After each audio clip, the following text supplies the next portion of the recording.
I think every chain now, if you're not fast, you're not really building the right architecture. I think that the industry is going into this pure like you need to get latency as low as possible. That's what everybody's talking about now. And you just need to make like your chains as fast as possible. And so, is that bearish for Solana? I think that it's confirmation that Solana is the leader in the correct thesis of what people want.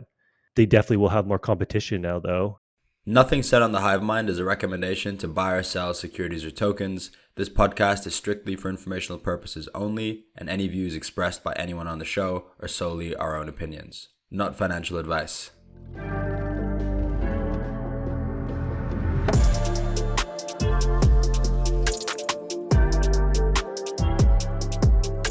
Hi, everyone, and welcome to another episode of the Hivemind podcast.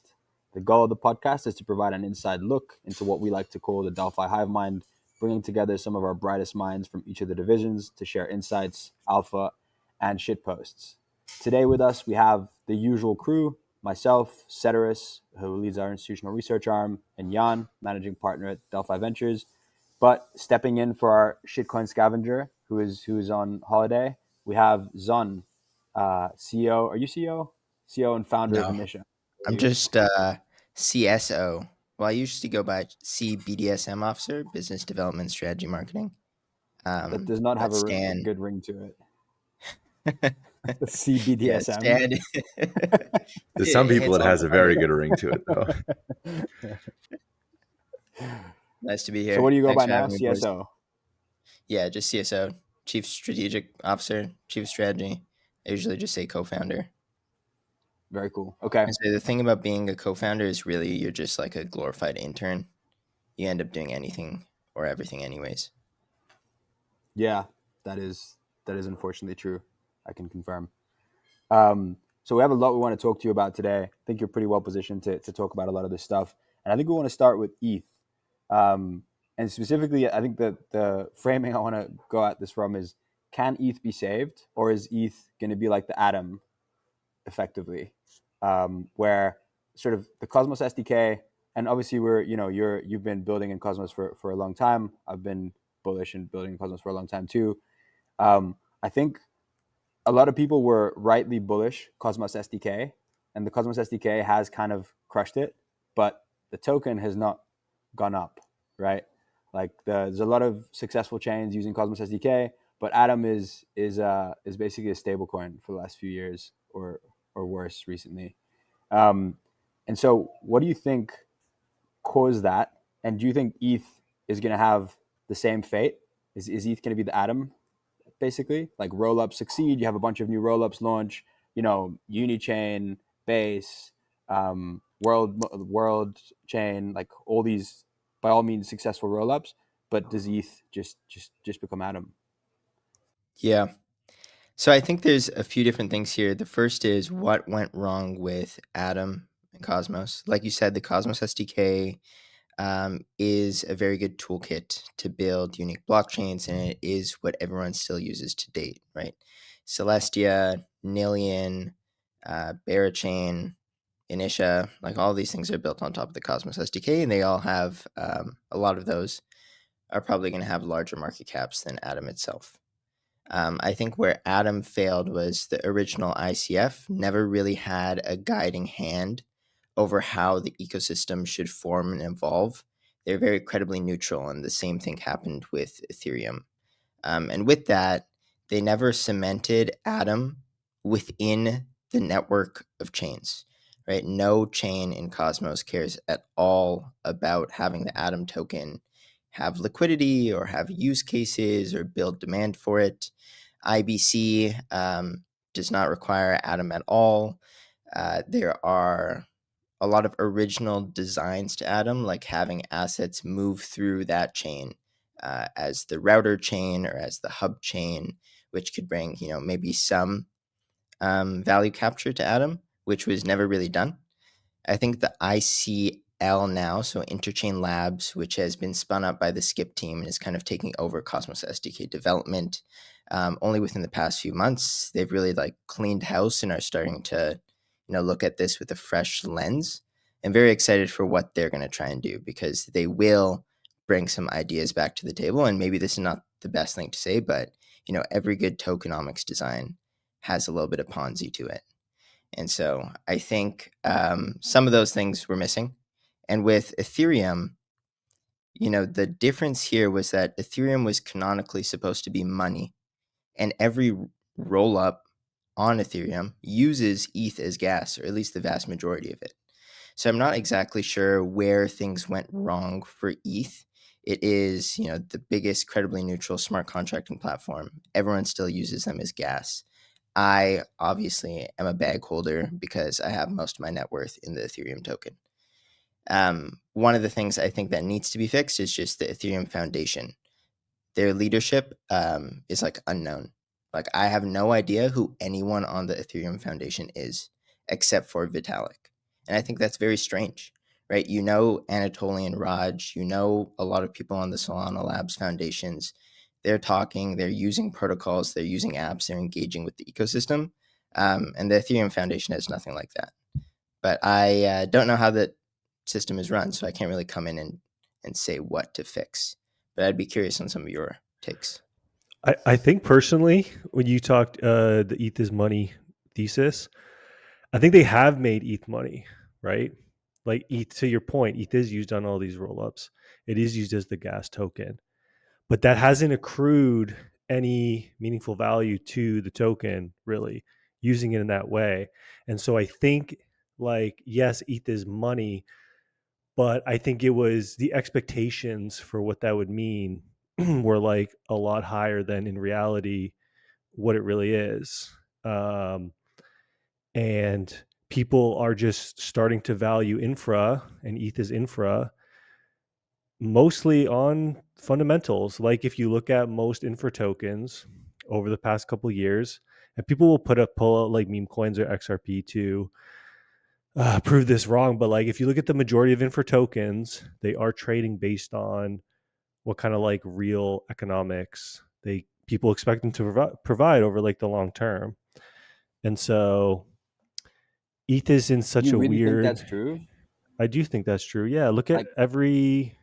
Ethereum has the largest amount of transaction fees in the past 7 days out of any smart contract application or chain.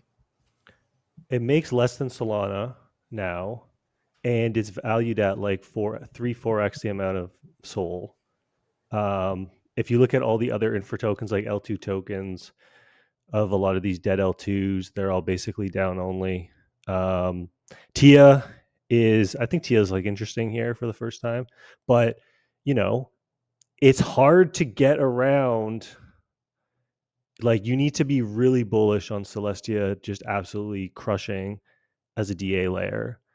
And it's like hard when you see something like Solana get so much activity and so much real dollars actually accruing to it to like. And then again, all like the L2 tokens, if you look at their historical charts, they're pretty atrocious. I just disagree with this fundamentals thing. I don't know. I don't think any of this stuff, like, you still have so many all L1s trading at multi-billions or tens of billions of dollars that do no revenue. I mean, the same with the L2s to some extent. Like, all of them would be valued at absurd multiples.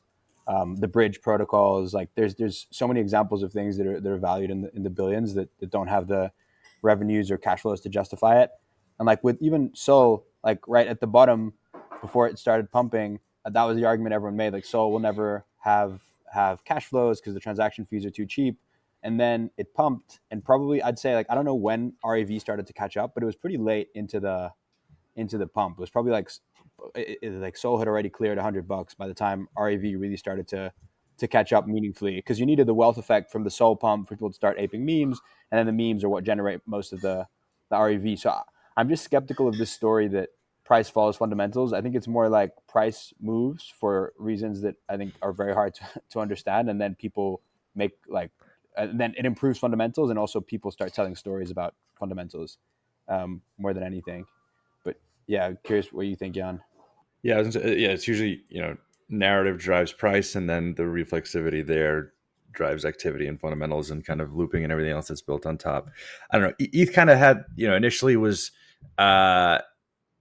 fat app thesis, velocity of money, MVPQ stuff, and then afterwards you went ultrasound money because there was actually a deflationary element, and you can meme it as this kind of internet bond thing. And then over time, as activity waned, now it's gone back to, trying to indirectly do velocity of money, where it's just used everywhere but doesn't actually drive enough fees. So you get into the point where inflation, you're basically undoing all of the deflationary elements that happen from the EIP. And so it's in a weird spot where, the activity on it isn't going to justify. I think, pointing at some of the other ghosty chains that are trading in the low billions, I think, to some degree, all of these have like a baseline valuation in that, low 10-figure range. And that's just kind of like, without any activity, this is what the FDV of these things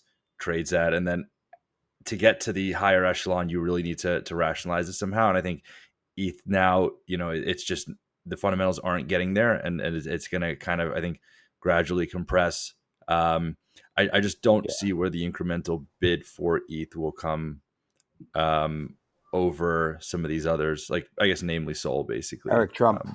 Yeah, I was about to say Yeah. Eric Trump. But fair. to the fundamentals point, like I just looked at DeFi Llama 1-year fees dashboard, and Ethereum is number 2 for 1-year fees, with number 1 being Tether, and Solana is like number 6. So it does generate fees. Yeah. It's just valued at like $300 billion though. Yeah, I think it's almost at the same revenue multiple as the market cap difference between Solana and Ethereum. Yeah, I think Solana's people are just pricing in that it's going to keep. If you look at every chart, Sol versus ETH, revenue, app GDP, it's just all up and to the right, and it's like Solana just keeps taking more and more of market share, and so, like, I don't even know if Solana trades at a higher. It doesn't, because it's doing more revenue over the past like few months, and it trades at like a third of the market cap. So it's not even like Solana's doing a higher multiple versus ETH. So there's still a lot of market expectations that ETH is going to like turn it around in that sense, or Solana is not going to be able to scale to their kind of these ambitions that they have of 200 millisecond latency, like 100,000 plus TPS. So Yeah. Solana, what do you think about the competition that Solana will have along its vertical, right? Solana is fast chain, and upcoming over the next year, we have maybe 10 new fast chains that are trying to directly compete, but nothing is trying to compete with Ethereum. Just one point I wanted to make on ETH before we move on to fast chains, which I think is a really good segue, is just that I don't know how your journey with ETH went, but like ETH was what got me into the space pretty much. Like I'd heard about Bitcoin before, but not an Austrian economist, so I was really bullish. ETH, pretty much have held it probably the only token I've held, first token I bought and the only one I've held the whole time. And at some point in, I think probably 2023, when the merge, or whenever the merge happened, I actually like was fully convinced ETH would flip in BTC. And I don't know if anyone else had this, but I was fully convinced, probably very close to the to the local ETH BTC top, which is always how it goes. But yeah, the merger just happened. There was it was deflationary. Everyone was masturbating to the burn. And it's like, if it's deflationary in a bear, imagine what it'll do in a bull. And then since then, ETH BTC has just been like down only. And all the activity just moved to these roll-ups, right? Like all the meaningful sort of transaction flow. And like, I don't know, for me, I still hold ETH. I don't, as I've been saying for like a year on this pod, I don't really know why, but I do still hold it. I still like ETH. I like the values and the community, just the innovation that happens there. And I do think the ETH could fix this. And for me, I think there's 3 things I would like prioritize. The first one, I think, is that you do need to reclaim L1 execution, and like it needs to happen parallel with this roll-up centric roadmap. But I think you need L1 execution to scale. I don't know if you can do that within the EF. I think you probably need like a hungry team to do this. Like, I don't know, acquiring like a Monad or something like this earlier on when it was cheaper, I think would have made a lot of sense. And having a team like this work either within the EF or outside of it on scaling the L1 would have made a lot of sense. Then I think L2 interoperability, like the stuff that you guys are laser focused on with Initia, I think like the EF should take control of that like much more. Have like bridging standards, like enforce like wallet UX standards, and just like care about like it's obvious that it's broken, and it's sort of obvious what needs to be done for it to be fixed, at least in terms of end user UX. And I think that should be like a way bigger focus. And then the third thing is sort of what you mentioned on, which is just the like BD / DevRel, which is just terrible. Like we have teams on ETH that have I won't name names, but that have like multi-billion dollars of TVL on ETH L1, and that have never spoken to the Ethereum Foundation or have spoken to them once, reached out once. And then they'll launch on Solana and immediately have the Solana Foundation reaching out, Solana Labs, the super team. They're getting them connected to all the teams. It's just a completely different experience. And it just feels like the EF is in an ivory tower. They don't use the chain. Like some of the comments on ETH research over the years just shows that, it's always this Alice pays Bob thing. Like no one understands that Alice doesn't want to pay Bob. She wants to ape shitcoins, right? And like across different chains. Today was the day. Ethereum Foundation put in something like 25K ETH into a few different protocols today. Yeah, I mean, exactly. It's like 5 years later, right? 5 years post DeFi. But yeah, I think it's fixable. I wish they fixed it. I think Vitalik's awesome, like spiritual leader. I don't think he's the prince. He's more like the prophet, right? Like the kind of spiritual leader of Ethereum. Like super impressive. Someone who's been in the space so long, had so many opportunities to corrupt yourself and never has just always remained pretty pure. He posted about loving communism today. I didn't see that. That's unfortunate timing. But yeah, I hope ETH fixes their shit. I don't know if anyone has anything to say on that. Otherwise, we can move on to the fast chains and competition for Solana. My only thing with ETH is like a lot of the demand last cycle. I think a lot of people got psyoped into thinking that there was a lot of natural demand to use Ethereum because Ethereum was like a good product. And the reality is that it was kind of the only game in town, and it's where all the early innovation happened. And so that's the only place you could really do stuff. And then you saw in the bull market, when ETH fees got really high, then you started to see people branch off and use like Polygon. BSC was obviously massive, Phantom, Harmony, like all these, pretty like dead chains today. The difference with the last couple of years is that people were using Solana in the bear market when gas prices were like 1-2 guai, right? And so this was like a fundamental change in recognizing that people like it was more than just the expensive fees why people didn't want to use Ethereum. It was a lot of like UX issues around that. And so that has been like, I think the biggest, and a lot of this just stems from the EVM just like not being good. And so I think that was like a big kind of like reality check over the past couple of years. The other big one was just the recent scaling roadmap that had plans out to 2030. I think that was a big nail in the coffin for anyone who had a last ditch hope of this thing actually becoming usable at scale. Yeah, I think it's just expectations. That's all. Like again, it's still like $300 billion, right? It's not like it's cheap. And so I think it's just people had, like you said, Jose, like you thought it was going to flip ETH, right? A lot of people had that opinion. And when it was 0.08 on the ratio, it's like it pretty much has to flip Bitcoin at that point for it to be a good investment, right? And so all you've kind of seen is the reality that it's not going to flip Bitcoin, just get like priced in. And yeah, Solana's outperformed Ethereum a lot because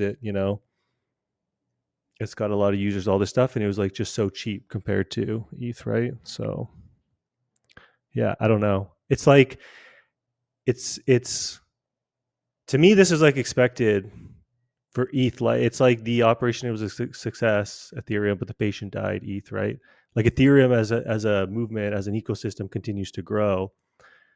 but ETH is just not like people. I see people bring up like Mega ETH as this is going to be what starts pumping ETH again, and it's like why? Like Mega ETH uses EigenDA, yeah, it uses ETH as the gas token, but it's like their own sequencer, their own. I don't know, like it's hard when you're a big asset. It's hard to move it. Like these little things. I don't know.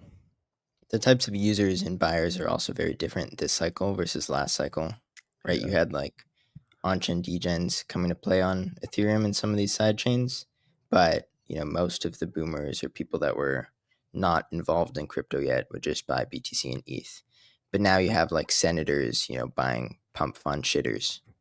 And so when that starts to happen, like they are not trying to get into crypto to buy Ethereum anymore and like be convicted in tokens.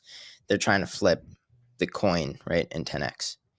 And so I think that just like totally changes the type of dynamic of what users are coming in to do here, at least right now, until we have some more, like long-term products within this space and figure out how to make sure that it's not just about gambling. But we should segue into the fast chains. Yeah, let's do it. So what are the fast chains? Like what are you, or maybe just, what are the new chains that you think are competitors to Solana or that you're excited about? I think every chain now, if you're not fast, you're not really building the right architecture. Like Is Berachain fast? no, and I think they like I don't know. It's Berachain is I have like no disrespect to the team or anything, and I know a lot of people like it, but it's kind of weird. It's like feels like 2021 DeFi. You still have the approves and swaps on everything, which is a pretty bad. Like I don't understand why people still launch EVM chains with that UX flow because it's really bad. Like people just do not like it. It's not like crazy high performant. I think you're seeing a lot of these like Mega ETH. Obviously, there's Paradigms doing Ithaca. There's Rise. Obviously, you had Sui Aptos. You have like Fogo, just pure fire dancer. I don't know like how real Fogo is. I know you have X Fire Dancer, Liam doing Unto, I think it's called, which is, I think it's like VMless, even. Like, I don't even know if it has, or it's making its own VM. It's not SVM or anything. I think that the industry is going into this pure, like, you need to get latency as low as possible. That's what everybody's talking about now.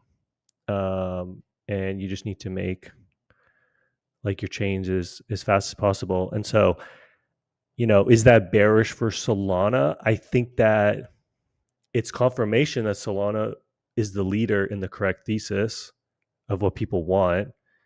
They definitely will have more competition now, though. So it's not like they're guaranteed to take this spot. And you do see this time and time again in crypto where people want to be early to stuff. And you can't be early to Solana anymore. And so that force alone, right? The force of being early could help some of these newer chains that are like direct Solana competitors, right? Yeah. And it's just like how much the thing is, it's not like the people, when people say this, they're like, oh, there'll always be a bigger, like a faster Solana and all this stuff. It's like maybe Solana they're still trying to be as fast as they can, and they're still trying to improve like the L1 and still trying to improve like having 00 now, right, from like X Solana people. So it's not like they're stopping going after that goal. They're continuing to go towards that goal of being like the fastest global. And obviously, if you're like a Mega ETH or something, you can be faster than Solana, just based off of pure like physics of having like one sequencer. But yeah, it's like unclear to me that a totally new re-architect L1 can actually be like faster than Solana, like maybe, right? But then like how much faster? And then, if Solana can get down to like 200 millisecond with multiple concurrent proposers, is an L1 that can do like 150. Like maybe that 50 milliseconds does make a massive difference. I don't know. Fogo's aiming at like 10 or 20, right?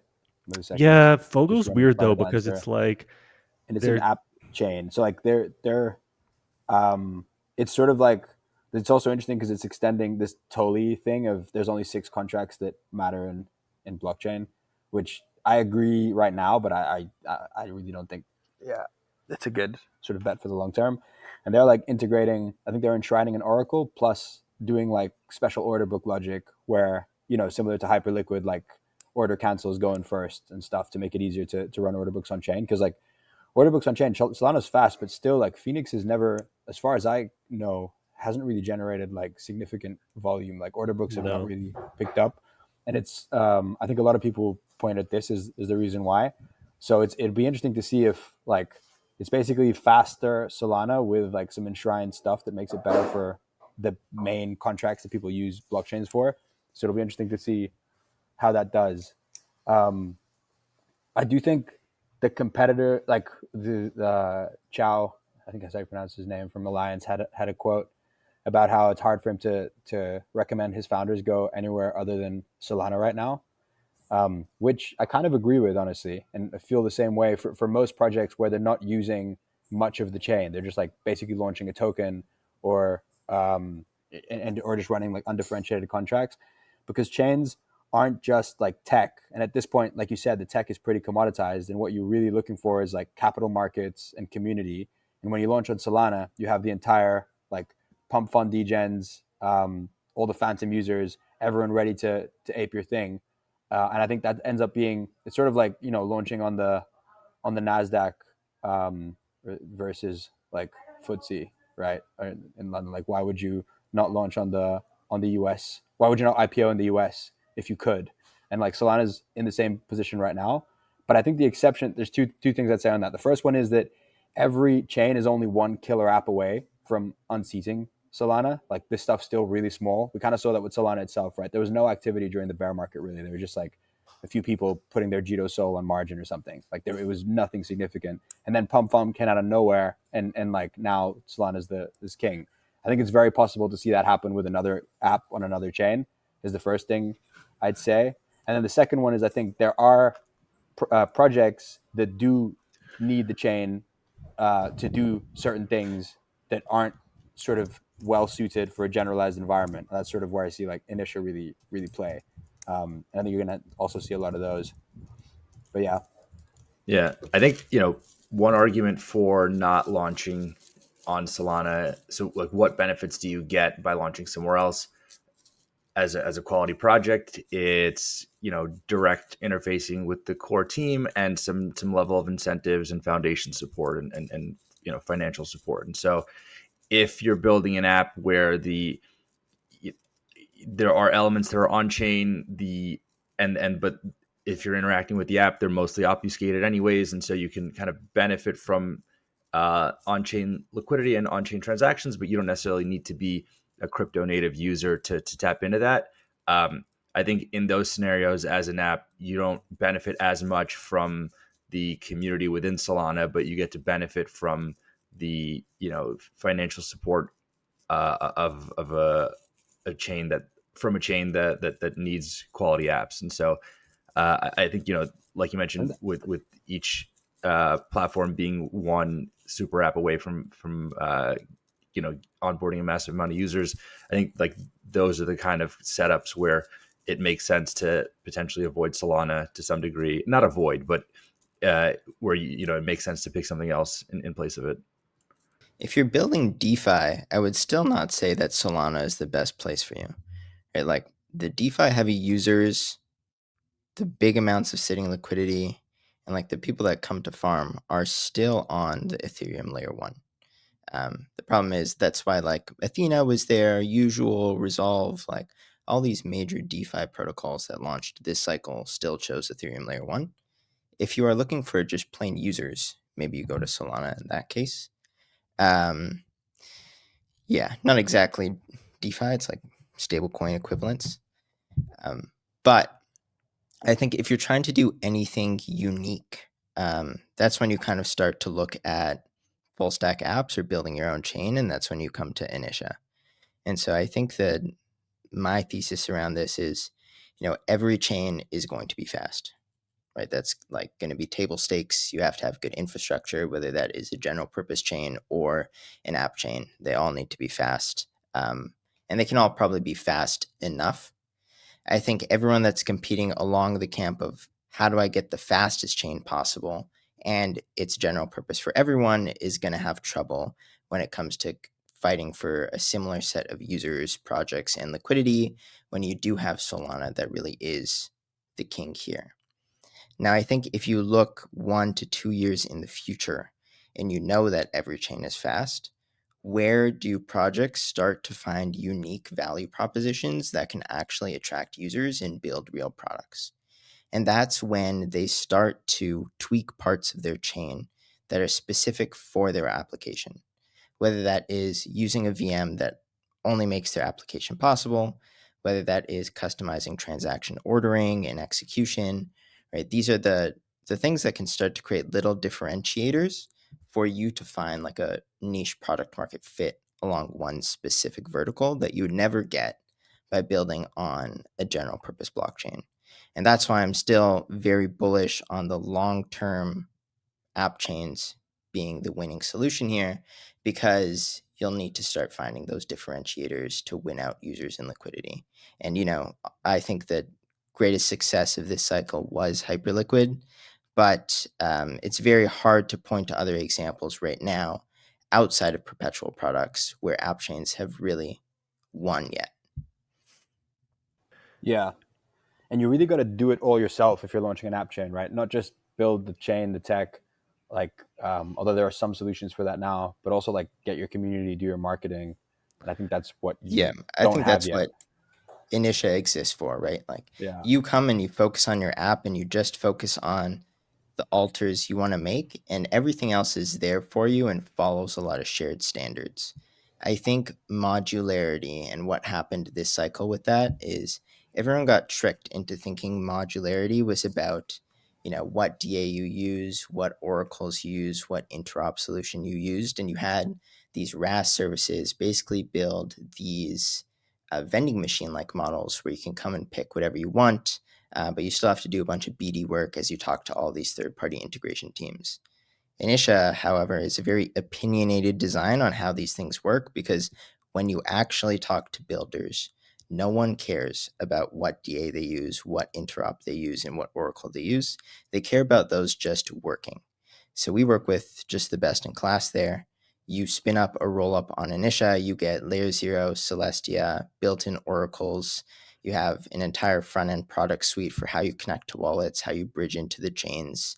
And because everyone uses shared standards, we can build like the UI and UX elements that can sit on top of all of these and eventually create a chain abstracted experience where you still have these applications that are uniquely altered for their one specific segment. And I think, having this design along with a really strong economic model is how you're going to be able to share liquidity users and have them move between these different app chains in the future, because everything is no longer fragmented and we can have a hand over how this ecosystem evolves.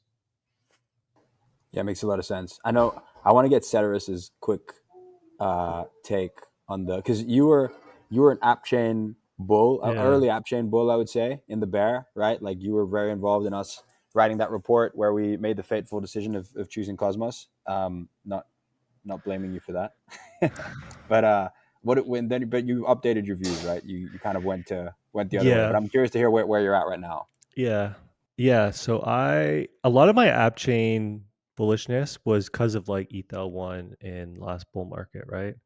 And I was like, okay, you can't fit everything on one chain. You need to like create these isolated chains. So it made a lot of sense to me. But then over the years that followed that, a lot of the issues with app chains kind of became apparent.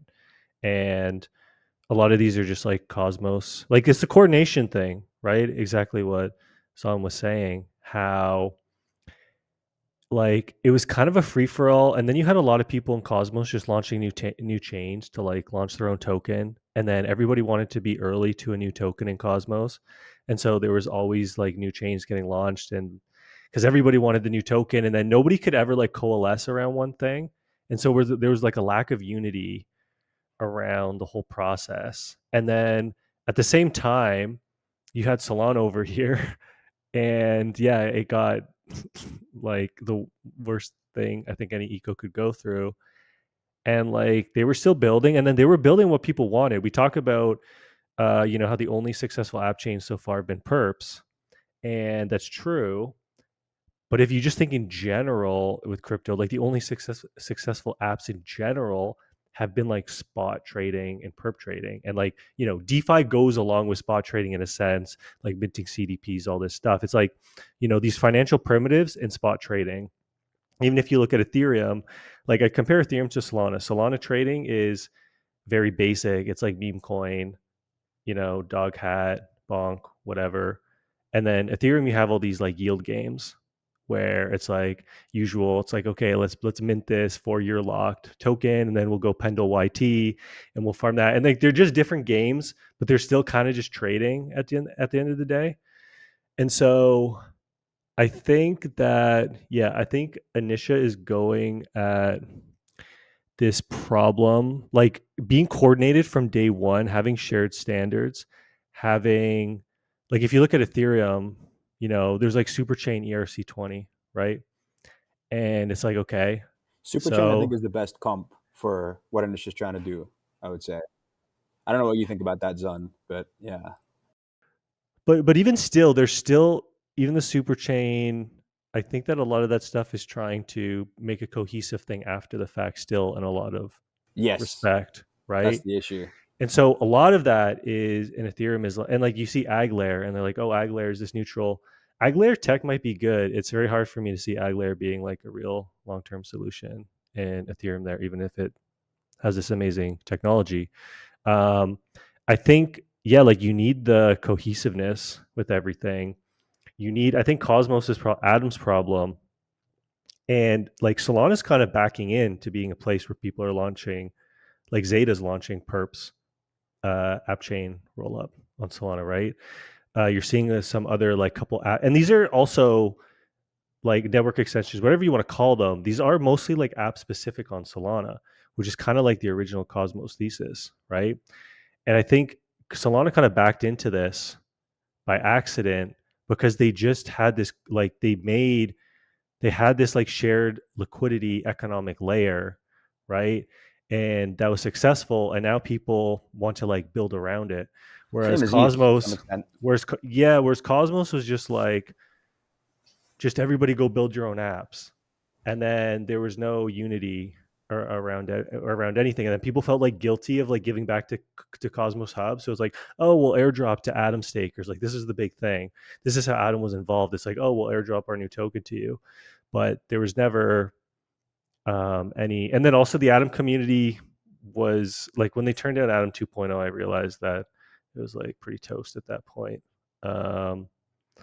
So yeah, I don't know. Shared There's also standards a is like hard a fork. massive, shared standards is probably the biggest thing. Like you just need like, you also need like one explorer, right? You need Yeah, like one block explorer to look at everything, not there's just for all these UX, also pieces. for like taxes and stuff, man. When I go trying to use like Cosmos chains and then I want to start doing all this stuff, it's like, oh fuck, there's like all these different chains I need to add now to like my tax Dude, this is software and a everything. It's amazing like, Initia shell. Yeah, it's like it's that thing for sure. A lot of people don't pay taxes and stuff, and they don't care, but that's like a pretty big deal for, do you want that operational headache of reconciling your Cosmos taxes was the worst, most painful experience. Um and yeah, I don't know. So yeah, you need that like cohesiveness. Yeah, I think so. Going back to some of the first things you guys commented on, there's things like Superchain ERC20. I also agree that it's a bit little too late, and I tweeted about this like 2 days ago, where it's like that meme where it's like, oh my god, there's 18 standards, we need one more to fix all these things, and then there's now 19 standards, right? I think we should just use frameworks that exist that everyone already uses. So like we use layer 0, right? It is probably the most canonical bridging standard now. every major asset that people care about actually bridging uses layer 0. They now also have USDT 0, so you basically get native Tether issuance when you have a layer 0 endpoint, and every rollup on Initia just, boom, has access to that day one for free. This is, I think, the big thing. Like, I feel like, sorry to interrupt, like Cosmos thought that all people needed was security and a stack to build a chain, right? And I think there's like two things wrong with that. First of all, people don't really want to build their own chains anymore. Like they just want to have their own roll up. I think it's sort of in the current meta ends up making more sense for most people. And then the second thing is just that like security is like, first of all, you don't need security in the same way with a roll up.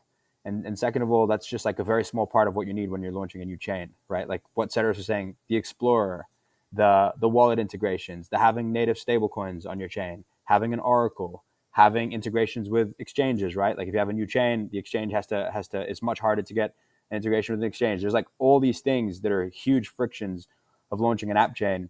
And to me, like the Initia is sort of like, how do you have, because it's clear that app chains have benefits. How do you preserve those benefits while eliminating all these frictions, all these annoying frictions? Or like, I guess, what would ETH look like if they were building it from scratch now for a roll-up centric world? I feel like that's the other kind of way to see it. Maybe you can. I'd love for you to also talk about like the wallet stuff, because I found that really cool. Like the MetaMask, the way you can use like MetaMask or Phantom to use Initia. But you can finish your last. And by the way, we should have probably discussed this at the beginning. We're investors in Initia, in case that wasn't obvious. So I'll probably redo the intro and say that just to make sure we don't get torched for this. But yeah, go ahead. Yeah, I think the superchain comp is probably what I would say is the most direct of like what we are trying to build right now, without saying like we're trying to build Ethereum. It's actually like a reasonable comp. I think the one difference here, or the major difference, is we are starting with these shared standards already in place, and the teams that we are trying to target are just by far different, right? When you build on the OP stack, you get the same copy paste fork right now, and it's basically only used by these general purpose institutional blockchains. And I think that's very unexciting.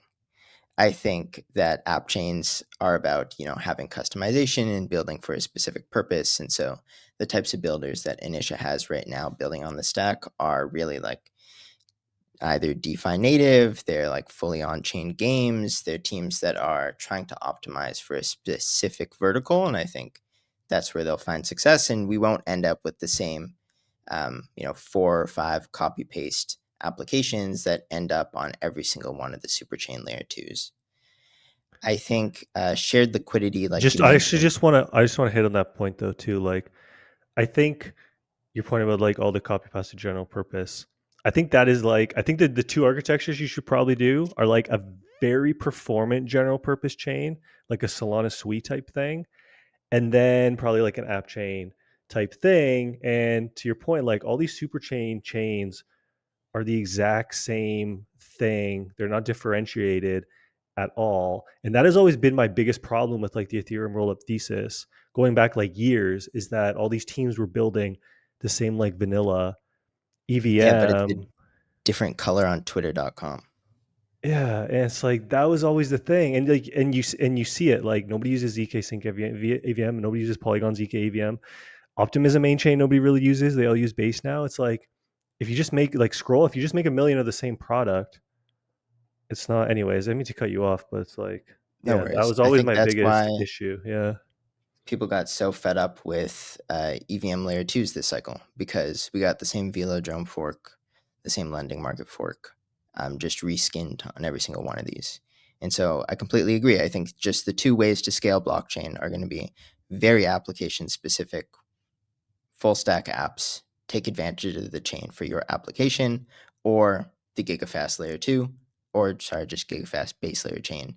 And I don't know which one's going to win yet, but I have placed my bet.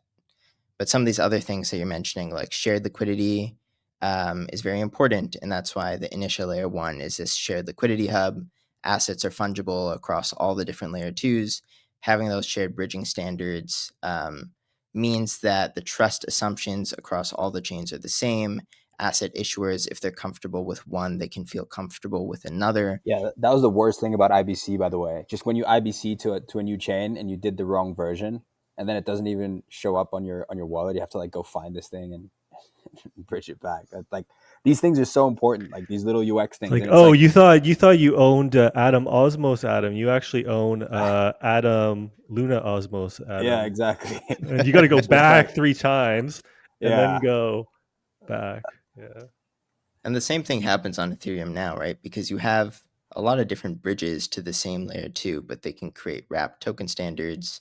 At least now with Intents, this is starting to get a lot better. But some of the UX pieces are still not there, right? But on Initia, you can move, let's say, USDC from one rollup to ETH on another, in less than a second through one unified interface that every one of these layer 2s have, as well as like the layer 1. And on the wallet part, I think a lot of what this comes down to for app chains is how do we break down as many barriers as possible so users can just come in and use products?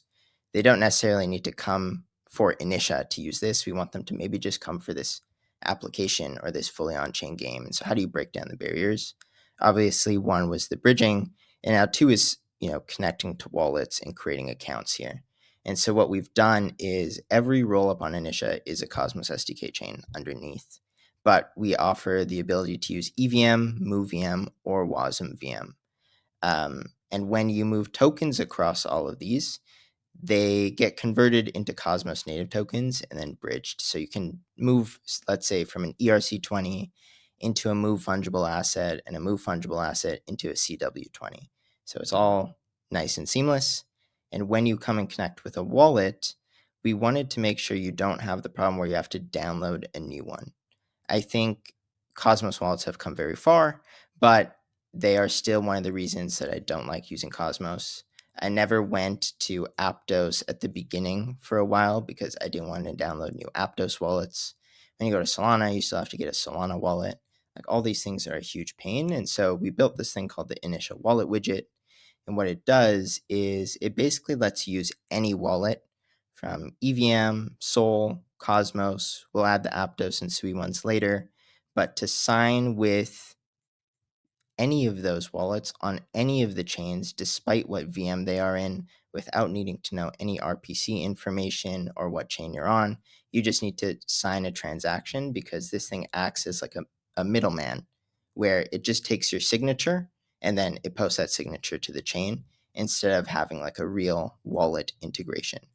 And then that wallet widget shows you all of your assets across all of the chains, but it really just breaks down those barriers without us needing to BD every single wallet team to get support for every single VM. Yeah, that's going to be really cool. I can't wait to use that and see if it. So basically, people should be able to use Initia with Phantom or MetaMask or whatever without having to download any new wallet, and they can interact with any of the rollups using Phantom or MetaMask, basically. That's right. Okay. Even if the rollup is in Move or Cosmosm or EVM, or maybe even doesn't even have a VM. Right, all these little UX things, we just want to try and break down. And like Explorer stuff too. Cosmos Explorers have been notoriously, dog. So we acquired the best Explorer team in Cosmos. And we just said, okay, now this team can focus on making the rollups on Initia have the best goddamn Explorers and create like one unified system here. What was the injective beef on Twitter the other day? Or do we need to know? Do we need to get into that? We probably don't need to get into it, but they released some new updates to their Explorer, and it was like a copy paste of our Explorer. Okay, interesting. Yeah, I guess we don't need to get into that. Although you kind of did just then, but yeah, we'll probably get a Mirza tweet for this. Yeah. Anyway, no hate to injective. So next, have we? I think we've hashed out like the modular thesis pretty well and like what needs to happen. Is there anything else you guys want to talk about on this, like TIA, or people are doing a bunch of cash flow models for TIA? Even like Gwart did one. I was surprised. He like busted out the Kaspersky model. Yeah, I'm curious about your guys' take on is there is recently a governance proposal, 2 of them for TIA, and I know Set in some of his past podcasts has said, I'm bullish on Celestia and data posting, but I'm not bullish on the token. And so I'm wondering if these two updates change your view. One was reducing the inflation rate, and the second was locking investor rewards going forward.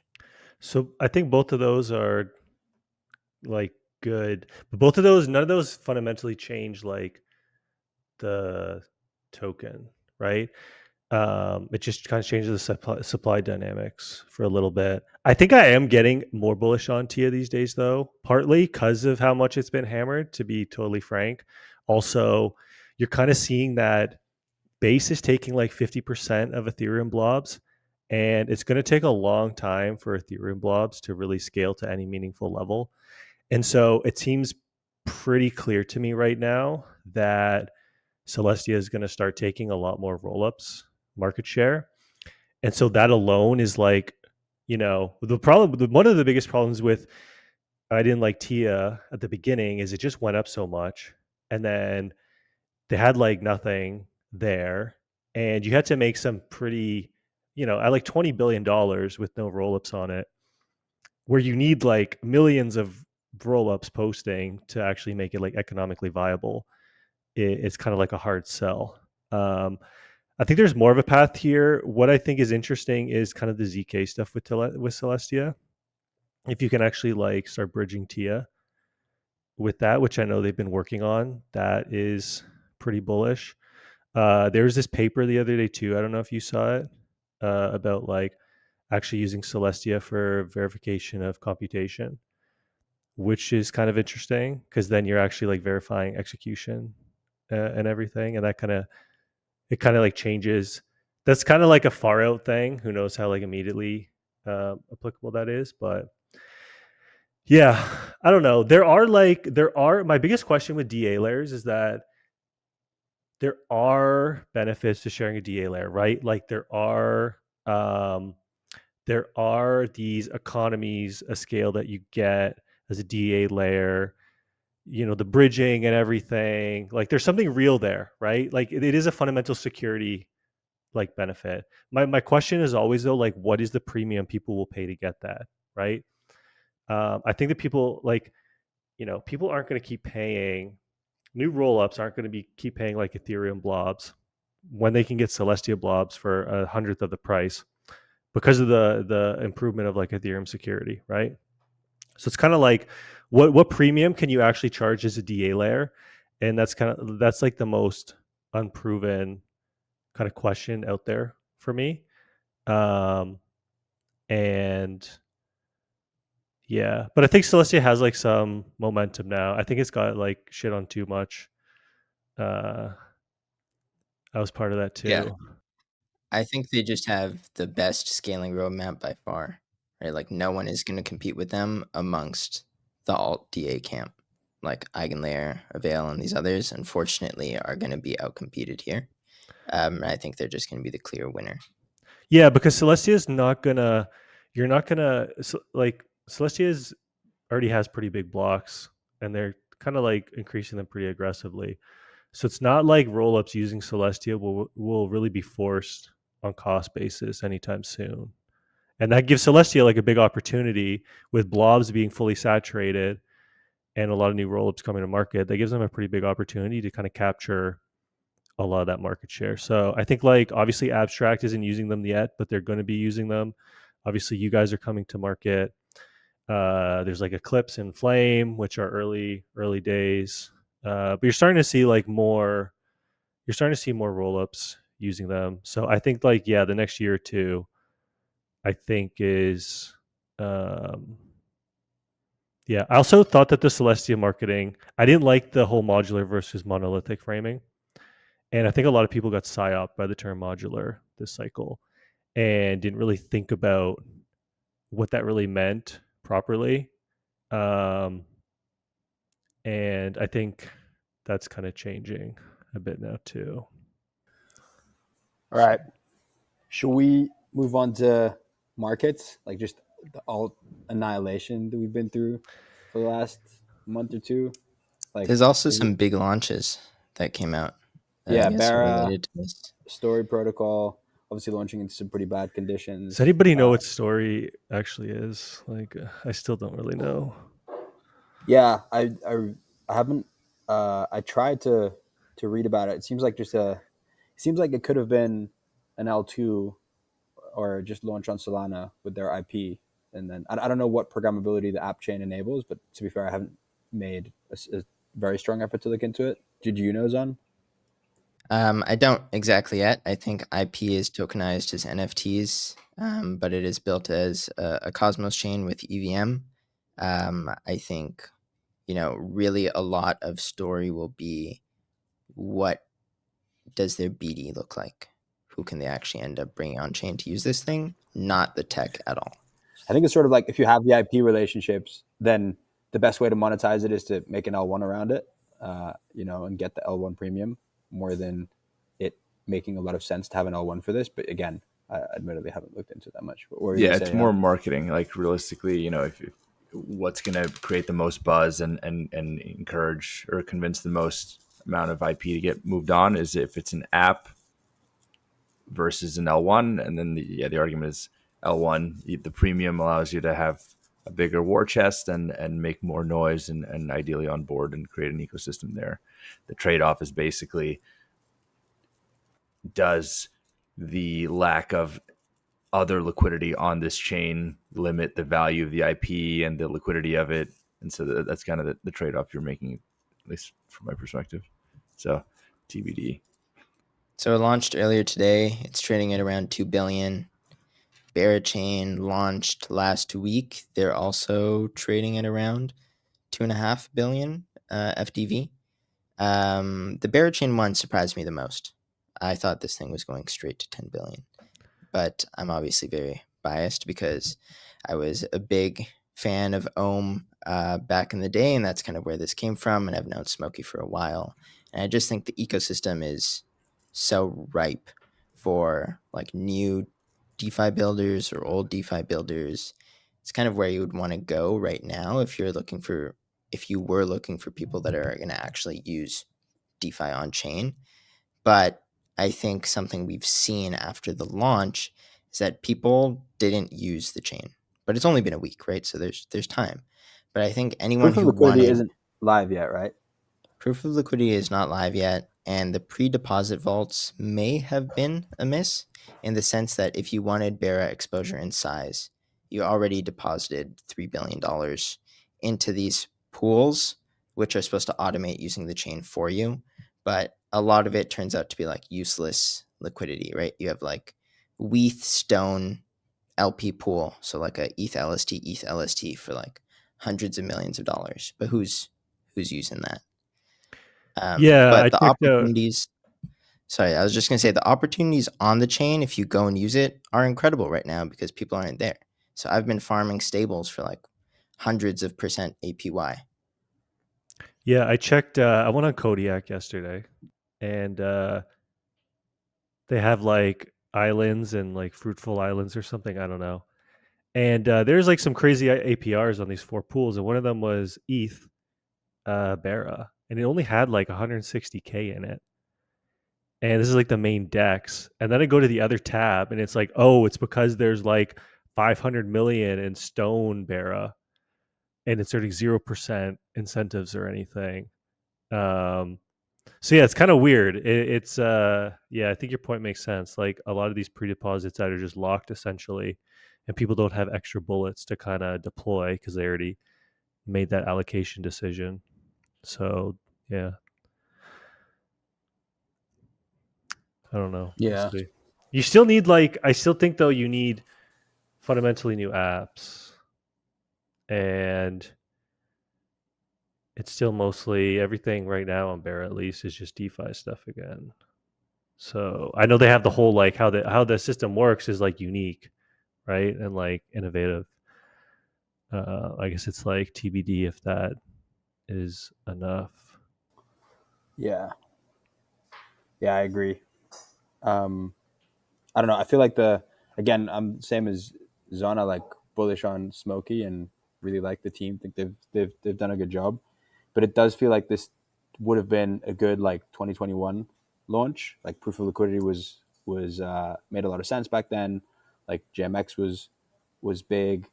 Um, but I feel like Cosmos SDK, like EVM chain in 2025 is a tougher sell. They have really good builders on there. Like I think Exponents was one of our favorite teams that we saw on there. Ryan Park, shout out to him. But yeah, I think and I think for a lot of L1s, you really need a very strong reason to exist, right? Like some kind of, you need to have something that enables like net new apps to be created, because I think otherwise it's just going to be tough. But yeah, I hope the Bears pull it off for sure. Yeah, I think proof of liquidity, once we start to see it live and kicking, will be very interesting, just because we haven't seen it yet. So Yeah, this it'll be thing really needs a few cool. more weeks. And so are we near the bottom now? Maybe Jan, are you? Yeah, or is the alt annihilation over soon? Like, please.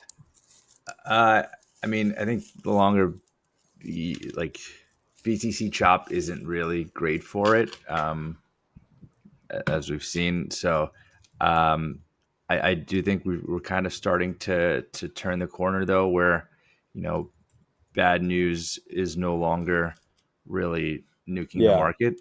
So I think there's some degree of kind of seller exhaustion on that front, which is good to see. The two back-to-back high inflation numbers you'd think would have a larger kind of impact than they did.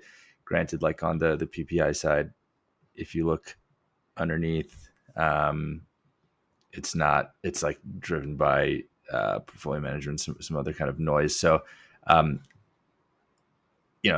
think if you gave the backdrop of inflation reigniting, you'd think markets would be massively pulling back, and then that's not the case. So I don't know what will really take us quite a bit lower. Now you had tariff delays until April 1st, and so a lot of alts look like they've bottomed. I mean, I do think now is probably a good time to bid. I don't know. I don't think you're going to get this like straight leg up, though. I think you do need some kind of a bounce from Bitcoin to give people confidence to kind of go back in. Will it come back as quickly? Definitely. For like the other reason it won't come back as quickly is because of the amount of liquidations you've seen. Like that's just money that's not really gonna be coming back. Like a lot of people got taken out, and so that's gonna hurt quite a bit. You're gonna have tax bills that are pretty large that people are gonna have to pay after a good year last year, so that's gonna be another kind of headwind. But I mean, if you were like the concepts and the reasons you were bullish before should still be intact, unless it was like a pure momentum trade, then not so much. But if you thought narratives were strong before, then they should still be strong now. Not much has changed on that front. And yeah, that's the thing, right? We were all bullish at the local top in December, Jan, right? And so it feels like if you're not bullish, like 60, 70, 80% lower prices like a month later or a month and a bit later, either we made a big mistake in December, January, which is obviously possible, or I feel like this is a good time to. Yeah, you're just letting bid. price. The only thing from I think macro, it's like obviously the tariffs are a bit of a wild card, but the more they become a thing, the less important they kind of are. And then the inflation print is like one material thing that maybe, but other than that, like I don't think stuff has really changed too much. So yeah, then you're just letting price dictate your thinking, right? And just crypto always front runs the bad news, right? Like, and or any news, like it almost, like the tariffs and everything. I think that's all, and like unlocks is sort of all built into the price. I don't know. I still think the dispersion theme that we've been banging on about is obviously going to be a big thing. Like a lot of these alts don't do anything, don't have any users, don't generate any cash flows, and still trading at 9 or 10 figures, and you have like a bunch of unlocks coming of people that know this stuff doesn't do anything and are like highly incentivized to sell. So I think like fading those assets makes a lot of sense. But I do think, as we've been saying, there's going to be some strong performers. And I don't know, basically the way I see it is like there's 3 kind of proven PMF businesses in crypto, which is like stable coins, exchanges, and L1s, basically. And I think you want to have like own the fastest horse in in each of those, or a few of the fastest horses. And then I think there's interesting upcoming areas that are like crypto AI, which I'm really interested in. And I think DePIN could be interesting, and you want to kind of have some bets in those too. But that's kind of how I'm seeing alts right now. Yeah. Yeah, I And think there's broader a lot of market wise, coins. sorry, good. I was just gonna say, I think there's a lot of coins that you can just fade the cycle, right? You can just choose not to buy, and so much of it is still vaporware right Yeah. now that I've been seeing. Right, there's like some projects that have launched mainnet 2 times and are going to launch mainnet a third time, but they're trading in like multiple billions of dollars. That sort of stuff is kind of wild that it's still happening right now, and that maybe our user base still hasn't learned of like how to price things. Yeah, and then I guess broader market catalysts. I think what was a detriment before is now going to be a catalyst, right? The detriment being that everyone is kind of assuming there would be some executive order bid related activities, whether that's buying or setting up of the SBR. That got kicked out 180 days, but you have like the Trojan horse of it happening through the Sovereign Wealth Fund, which was on a 90-day timeline from announcement, which I think puts it at like early May, where it basically have to deliver a plan. So I think there will be some rumblings around that, which will start getting priced in at some point, and then market will react to that. But that seems like a pretty good way for them to get around some of the issues while of kind of the regulatory, not the regulatory, but the legislative issues around buying Bitcoin through this entity. But yeah, it's a tricky one because it's like, where is the financing from that going to come from? Debt, and so then it's like, are you going to outpace the cost of debt on this performance? Or it'll interested to see how they kind of facilitate all that. One of it will probably be through increased mining activities, but like oil mining, not necessarily crypto mining.